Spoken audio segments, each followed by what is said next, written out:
Good morning मेरे प्यारे बच्चों। मैं आज आप सभी को भौतिक तथा रासायनिक परिवर्तन के वीडियो भाग 2 में रासायनिक परिवर्तनों का महत्व के बारे में पढ़ाएंगे। बच्चों, इसके पहले वाले वीडियो में आप सभी को भौतिक परिवर्तन तथा रासायनिक परिवर्तन और उनके विशिष्ट गुणों के बारे में मैं आप सभी को पढ़ा चुका हूँ। कि बच्चों, आज जो है मैं इनके जो है रासायनिक परिवर्तनों के महत्व के बारे में पढ़ाएंगे। रासायनिक परिवर्तन बच्चों हमारे लिए सबसे महत्वपूर्ण है, क्योंकि इसके परिवर्तन से नए पदार्थ का निर्माण होता है। इसलिए हमारे दैनिक जीवन में रासायनिक परिवर्तन होना जरूरी है। बच्चों, इसको जो है कई पॉइंट के द्वारा मैं इसे समझा रहा हूँ, जो आपके बुक में भी दिया हुआ है। पहला पॉइंट है रासायनिक परिवर्तनों के कारण दवाइयाँ बनती हैं। बच्चों, फिर आपका दिया है विभिन्न रासायनिक क्रियाओं द्वारा धातुओं का उनके अयस्कों का निष्कासन भी रासायनिक परिवर्तनों के कारण ही किया जाता है। तो बच्चों, प्लास्टिक, डिटर्जेंट, साबुन, सीमेंट, उर्वरक, रंजक आदि रासायनिक परिवर्तनों के उत्पाद हैं। इनके द्वारा जो है ये सब तैयार किए जाते हैं। आपका नेक्स्ट पॉइंट है, हम जो भोजन खाते हैं वह रासायनिक परिवर्तन के कारण ही हमारे स्टोमच में परिवर्तित होता है। तो बच्चों, ये आपका जो है पहला पॉइंट समाप्त हुआ। दूसरा पॉइंट बच्चों भौतिक व रासायनिक परिवर्तनों में अंतर। बच्चों, भौतिक और रासायनिक परिवर्तन में क्या अंतर है, मैं आप सभी को एक एक करके बता रहा हूँ। आपको पहले ही परिभाषा के रूप में भौतिक परिवर्तन व रासायनिक परिवर्तन के बारे में पढ़ा चुका हूँ। आज फिर से मैं उसे पढ़ा दे रहा हूँ। भौतिक परिवर्तन वह परिवर्तन है जिसके द्वारा किसी नए पदार्थ का निर्माण नहीं होता है, उसे हम भौतिक परिवर्तन कहते हैं। बच्चों, जैसे रबड़ का खींचना, पेपर का फाड़ना, बल्ब का जलना व बुझना, ये सभी जो है भौतिक परिवर्तन के अंतर्गत आते हैं। और रासायनिक परिवर्तन बच्चों वह परिवर्तन है जिसके अंतर्गत एक नए पदार्थ का निर्माण होता है। जैसे दूध से दही का बनना और लोहे के छड़ में जंग लगना, ये सब बच्चों रासायनिक परिवर्तन के अंतर्गत आते हैं। तो अब मैं भौतिक व रासायनिक परिवर्तन के अंतर के बारे में पढ़ाऊंगा। बच्चों, मूल पदार्थ की पहचान इसमें विलुप्त नहीं होती है, जबकि रासायनिक परिवर्तन में मूल पदार्थ विलुप्त हो जाता है। पहला अंतर था कि बच्चों, दूसरा जो अंतर है, कोई नया पदार्थ नहीं बनता है, जबकि रासायनिक परिवर्तन में नया पदार्थ बनता है। तो आपका जो थर्ड पॉइंट है जो यह अस्थायी परिवर्तन है, जबकि रासायनिक जो परिवर्तन है वह आपका अस्थायी परिवर्तन है।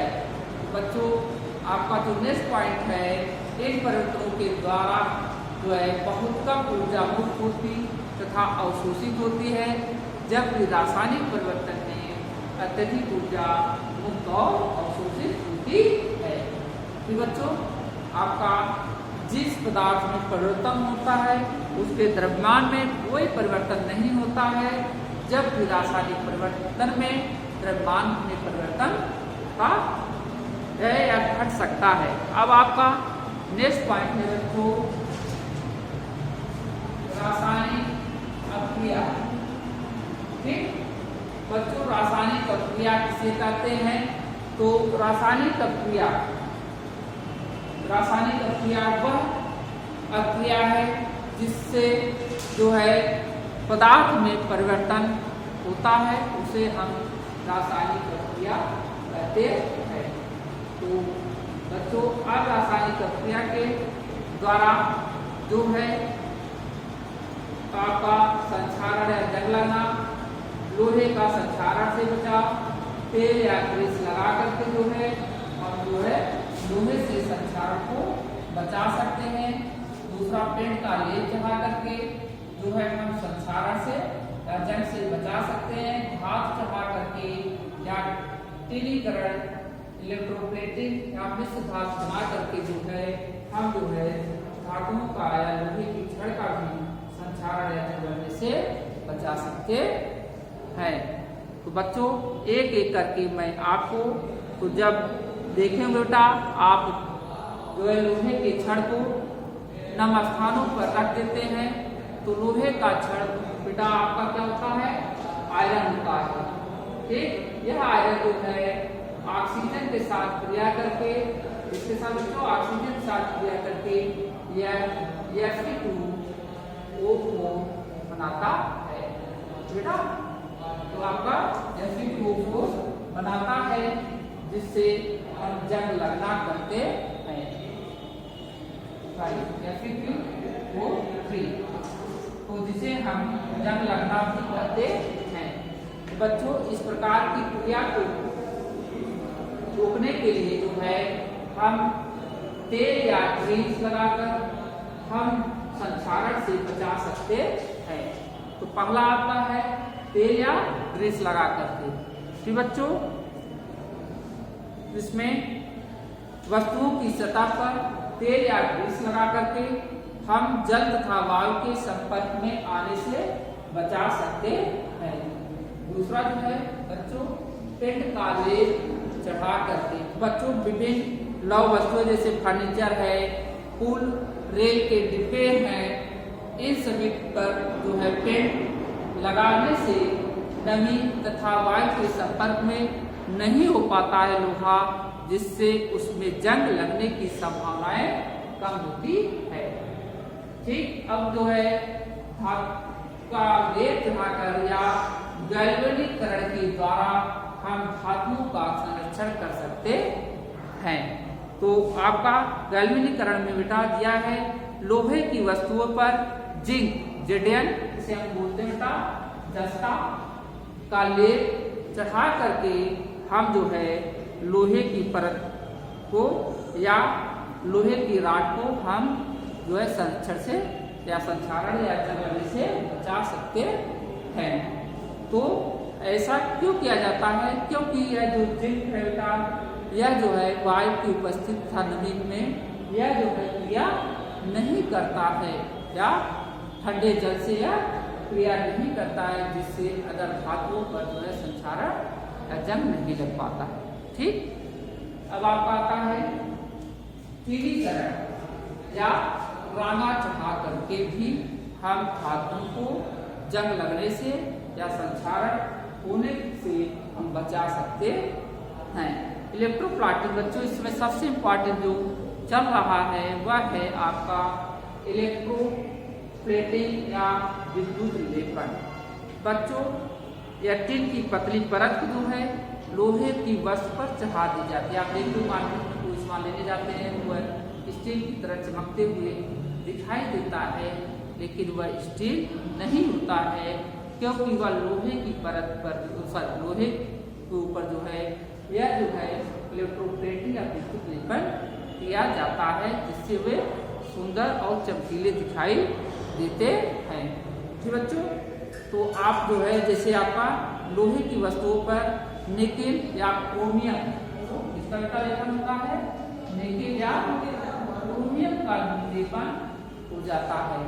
ठीक, निकेल या क्रोमियम की परत वस्तु वातावरण से संपर्क में आने पर भी वे जो है लोहे को जंग से क्रिया नहीं होने देती है, या कह सकते हो निकेल और क्रोमियम जो है यह वायु नमी को अवरोधक का काम करती है। तो बच्चों, यह आपका नेक्स्ट पॉइंट था मिश्र धातु बनाकर पाइप मेकिंग डिवाइस।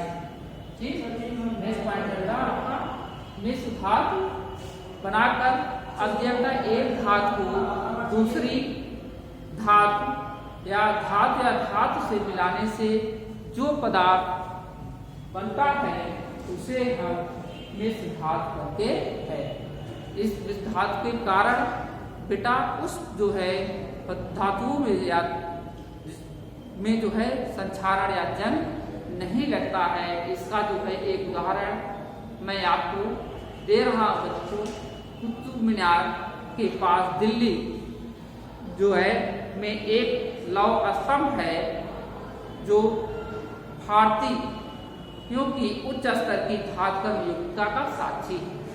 बच्चों यह जो लौह स्तंभ है इसमें 99 जो है आपका लोहा है, 0.08% आपका कार्बन है, सिलिकॉन है, सल्फर, फास्फोरस और मैग्नीशियम, इन सभी को मिला करके वह जो है लौह स्तंभ तैयार किया गया है। वह स्तंभ आज भी बेटा पड़ा हुआ है जिसमें जंग आज तक नहीं लगा है। ठीक इस प्रकार जो है मिश्र धातु को मिला करके भी जो है संक्षारण या जंग से रोका जा सकता है। ठीक अब आता है क्रिस्टलीकरण, क्रिस्टलाइजेशन किसे कहते हैं। तो आप देखिए बेटा सागर में जो नमक है वह घुला हुआ है। ठीक अब उसको जो बेटा वाष्पीकृत के द्वारा या वाष्पीकरण के द्वारा जो है हम उस नमक को क्रिस्टल के रूप में प्राप्त करते हैं और इसी प्रोसेस को जो है क्रिस्टलीकरण करते हैं। तो बच्चों समुद्र जल में आपको बताया है कि असंख्य जो है लवण घुले हुए हैं, साल्ट जिसे बोलते हो, और उसी को जो है समुद्री जल का क्या करते हैं वाष्पीकृत कर देते हैं, जिससे हमें जो है वह जो है क्रिस्टल के रूप में लवण प्राप्त हो जाता है। तो बच्चों आज जो है यह वीडियो भाग 2 में पार्ट 6 के जितने पॉइंट थे मैं आप सभी को पढ़ा दिया हूँ। अब आपको नेक्स्ट वीडियो में अकलगोत्री प्रश्न, लघुत्तरी प्रश्न, चयनात्मक प्रश्न, मिलान आज सभी प्रश्नों के बारे में पढ़ाएंगे। आज के लिए बस इतना ही। धन्यवाद।